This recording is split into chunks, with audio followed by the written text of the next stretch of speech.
આજની આ સભા અમદાવાદના નિકોલ ખાતે આયોજન કરવામાં આવી હતી, પણ પછી ભાજપને તકલીફ પડી કે નિકોલમાં આમ આદમી પાર્ટીની સભા થાય તો ખેલ ખુલ્લો પડી જાય, લોકો જાણી જાય, જાગૃત થઈ જાય, અને એટલે સરકારી તંત્રનો દુરુપયોગ કરી, પોલીસનો દુરુપયોગ, બીજા વિભાગનો દુરુપયોગ કરી સભા બંધ રખાવવાની કોશિશ કરી.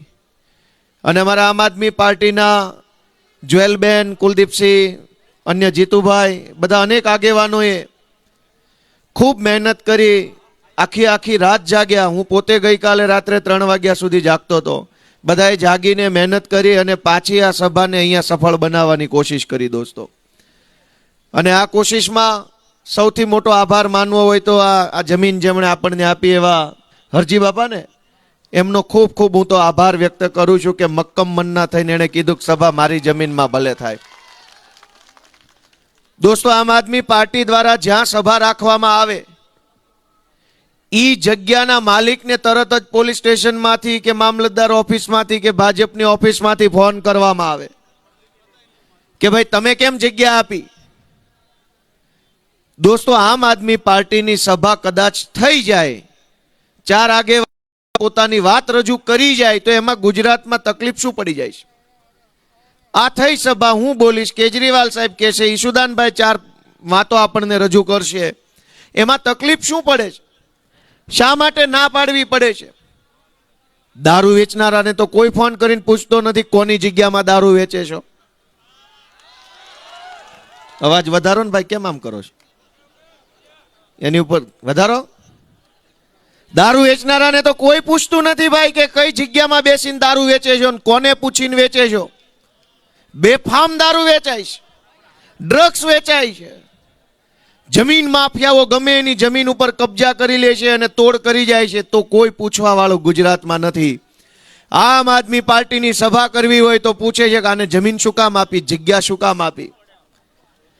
મિત્રો, તમે વિચારો કે આટલી તાનાશાહી શા માટે કરવામાં આવે છે? 30 વર્ષ થઈ ગયા ગુજરાતમાં ભાજપની સરકાર છે, અને આ 30 વર્ષની અંદર ખરેખર જનતા માટે કંઈ સારું કામ કર્યું હોત, લોકોના જીવનની અંદર સુવિધા અને સરળતા વધે એવું કામ કર્યું હોત તો અમારી સભા બંધ કરાવવાની કોશિશ ન કરવી પડે, પબ્લિક આવે જ નહીં ને, એમનામ અમારી સભા બંધ રહેત, લોકો જ ના આવે. લોકો કેમ આવે છે એ વાતની ચિંતા ગાંધીનગરમાં બેઠેલા ભાજપના લોકોએ કરવી જોઈએ કે જનતા આવે છે શું કામ? અમે તો કોઈ સરકારી બસોય મૂકી નથી કે તલાટીઓને કઈ હુકમય કર્યા નથી ગામ દીઠ 100 લોકોને ભરીને લઈ આવજો. છતાંય જો જનતા આવે છે તો એનું એકમાત્ર કારણ છે કે જનતા દુઃખી છે, જનતા પીડાય છે, જનતાને ઘણી તકલીફ પડી રહી છે, માટે એક આશા અને વિશ્વાસ સાથે આમ આદમી પાર્ટીની સભામાં આવે છે. જનતા જ નહીં આવે તો અમારી સભા કેવી રીતે થશે? તો સભા બંધ કરાવવાની કોશિશ કરવાના બદલે જનતાના જીવનમાંથી તકલીફ ઓછી થાય એવી કોશિશ જો ગાંધીનગર વાળા કરે તો માત્ર સભા નહીં, આખી આમ આદમી પાર્ટી બંધ થઈ જાય એમ છે. જનતાને કોઈ દુઃખ જ નહીં હોય તો આ પાર્ટીની શું જરૂર છે?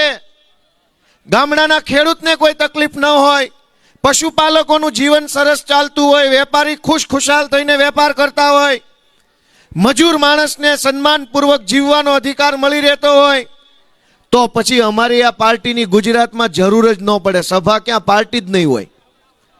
દોસ્તો, આપણે બધાએ વિચારવું પડશે કે શા માટે આવી તાનાશાહી ગુજરાતમાં થઈ રહી છે.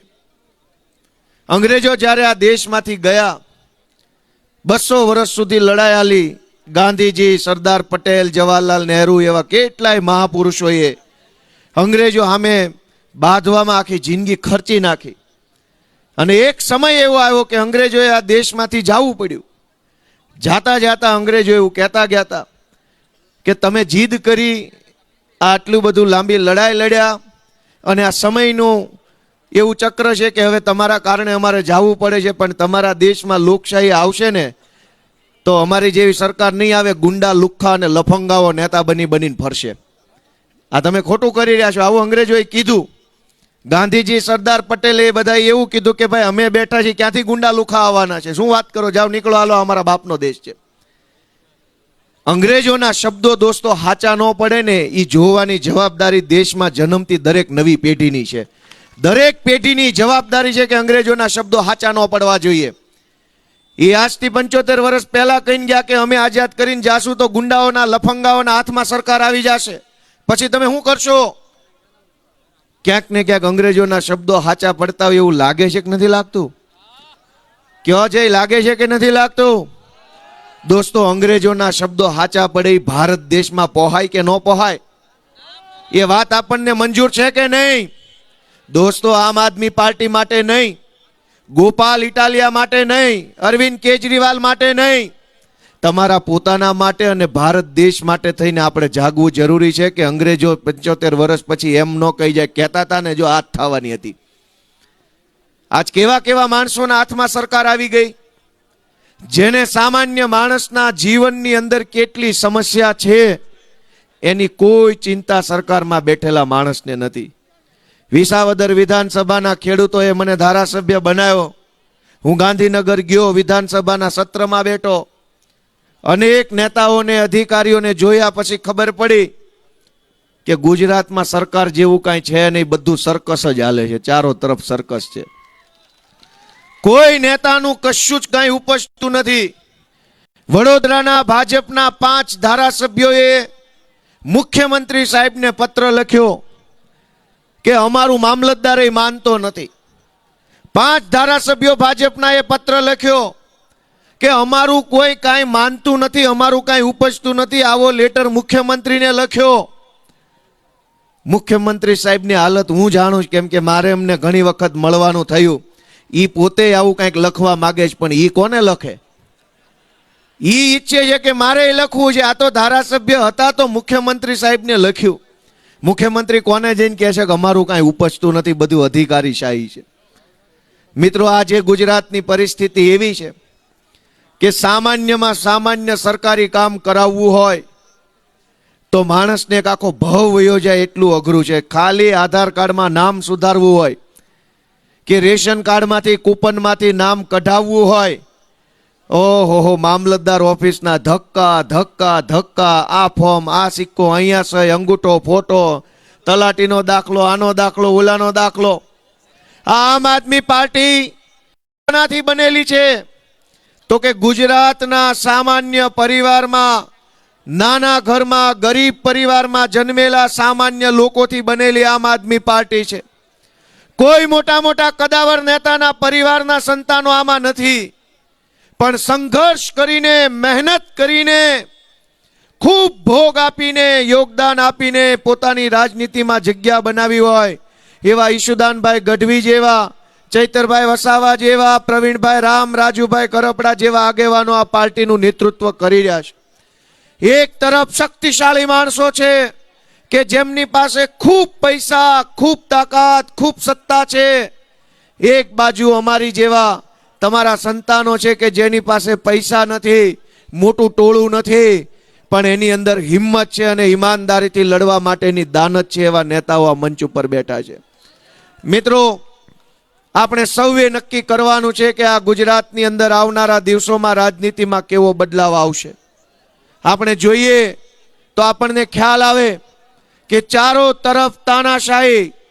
ફેસબુકમાં એક પોસ્ટ લખો તો તમને પકડી જાય, તમે સભા કરો તો પકડી જાય. આની પહેલા સુરેન્દ્રનગરની અંદર જ્યારે સભા હતી અરવિંદ કેજરીવાલ સાહેબની, ત્યારે અમરેલીના એક ગામમાંથી કેટલાક લોકો એ સભામાં આવ્યા હતા અને સભામાંથી પાછા ઘરે ગયા તો ગામના સરપંચે એને ધમકી મારી કે તું કેજરીવાલની સભામાં કેમ ગયો તો તારું મકાન તોડાવી નાખું, ને આ તોડાવી નાખું, ને તે તોડાવી નાખું. દોસ્તો, આ કઈ હદની વાત છે કે કોઈ પણ રાજકીય પક્ષ હોય એની સભામાં જનતા જાય, વાત સાંભળે, વિચારે, નક્કી કરે કે કઈ પાર્ટી છે જનતા માટે સારું કામ કરવાની છે, પણ સભામાં જાઓ એટલે મારે એ વસ્તુ ગુજરાત જેવા રાજ્યમાં પોસાય નહીં. દોસ્તો, અહીંયા તો ગાંધી અને સરદાર જેવા લડનારા લોકો આ ધરતી પરથી પેદા થયા છે અને એવી ધરતી ઉપર માત્ર સભામાં જવાથી ગામના સરપંચ ધમકી મારે એ વ્યાજબી વાત નથી. દોસ્તો, આપણે બધાએ વિચારવાનું છે કે 30 વર્ષ થઈ ગયા, ભાજપના બટન દબાવતા દબાવતા દબાવતા 30 વર્ષ પછી આજ આપણા બાળકો માટે શું વ્યવસ્થા છે?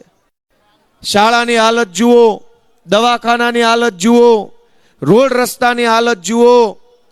સરકાર ધારે તો બધુંય કરી શકે એમ છે.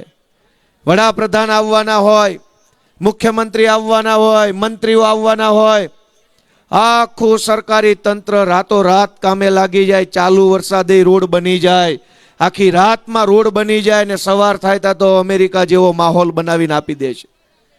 તો સામાન્ય જનતા માટે આટલી ઝડપથી કામ કેમ ન થાય? સરકારના માણસો આવવાના હોય તો બધી જ વ્યવસ્થા થઈ જાય. સામાન્ય જનતા માટે આ કોઈ વ્યવસ્થા કરવામાં આવતી નથી. અને એટલે આપણે બધાએ જાગવાની જરૂર છે, આપણા આત્માને જગાડવાની જરૂર છે. ગુજરાતને બરબાદીથી બચાવી લેવા માટે થઈ આપણે બધાએ મતદાનમાં જાગૃતિ લાવવી પડશે. વિસાવદરના અમારા ખેડૂતોએ ગુજરાતભરનો આત્મા જગાડવાનું કામ કર્યું છે. વિસાવદરની ચૂંટણીમાં ગુજરાતના મુખ્યમંત્રી, ભાજપના પ્રદેશ પ્રમુખ, ગૃહમંત્રી, કૃષિ મંત્રી, પાણી પુરવઠા મંત્રી, વન મંત્રી, બીજા 1 ડઝન જેટલા ધારાસભ્યો, સાંસદ સભ્યો, બુટલેગરો, માફિયાઓ, ગુંડાઓ, પોલીસ તંત્ર, સહકારી તંત્ર, સરકારી તંત્ર, વહીવટી તંત્ર, બધા જ લોકો આખા વિસાવદરની અંદર ચૂંટણી પ્રચારમાં કામે લાગ્યા હતા. પણ એક સામાન્ય માણસે મનથી સંકલ્પ કર્યો કે આ બધાને એની ઠેકાણે પાડી દઈશ, આ બધાને એમની હેસિયત દેખાડી દઈશ. અને જુઓ કે સામાન્ય માણસની તાકાત કેવડી હોય છે કે સામાન્ય માણસ એણે ઝાડુનું બટન દબાવ્યું અને ગોપાલ ઇટાલિયાને આખી સરકારની સામે ધારાસભ્ય બનાવવાનું કામ કર્યું. દોસ્તો, આજ આખા ગુજરાતની અંદર વિસાવદર વિધાનસભાની ચૂંટણીની જીતની ચર્ચાઓ હજુય થઈ રહી છે. 4-6 મહિના થવા આવ્યા. 4-6 મહિના પછી પણ હજુ ચર્ચા એ વાતની થઈ રહી છે. શું કામ? ગોપાલભાઈ ધારાસભ્ય બની ગયા એ વાતની ચર્ચા નથી. પણ ઇતિહાસ સાક્ષી છે કે જ્યારે કદાવર માણસોની વચ્ચે લડાઈ થાય અને એમાં સામાન્ય માણસ કદાવર માણસોની સામે જીતી જાય તો સદીઓ સુધી દેશ એને યાદ રાખતો હોય છે. એનો દાખલો રામાયણમાં છે. રાવણ શક્તિશાળી માણસ હતો, એની પાસે સેના, મહેલો, પૈસા બધું જ હતું. અને ભગવાનની પાસે માત્ર સામાન્ય વાનર સેના હતી. એની પાસે શસ્ત્રો નહીં, કઈ દારૂગોળા નહીં, રથ નહીં, કાંઈ નહીં. સામાન્ય માણસોથી સામાન્ય વાનર સેના લઈ અને કદાવર રાવણની સામે ભગવાનનું યુદ્ધ થયું અને સામાન્ય વાનર સેના જીતીને એ વાતની ઉજવણી સદીઓ પછી આજે આ ભારત દેશમાં થઈ રહી છે. જ્યારે જ્યારે લડાઈ કદાવર માણસો અને સામાન્ય માણસોની વચ્ચે થાય ત્યારે ત્યારે આ દેશમાં સામાન્ય માણસની જીત થાય છે અને જીત સદીઓ સુધી આ દેશ ઉજવતો રહે છે. મિત્રો, મને પૂરો વિશ્વાસ છે કે આજ ગુજરાતની સત્તામાં બેઠેલા ભાજપના લોકો ભાન ભૂલ્યા છે. સત્તાના મદમાં આવ્યા છે એટલે સભાઓ નહીં થવા દેવાની, લોકોને સભામાં નહીં જવા દેવાના, લોકોને ડરાવવાના, ધમકાવવાના બધા જ ષડયંત્રો થઈ રહ્યા છે. પણ આવનારી ચૂંટણીમાં કદાવર લોકો અને અહીંયા બેઠેલા સામાન્ય લોકો વચ્ચે લડાઈ થશે ત્યારે મને પૂરી શ્રદ્ધા છે કે આ સામાન્ય લોકોનો ભવ્ય વિજય થવાનો છે અને કદાવર લોકોનો ભવ્ય પરાજય ગુજરાતમાં થવાનો. દોસ્તો,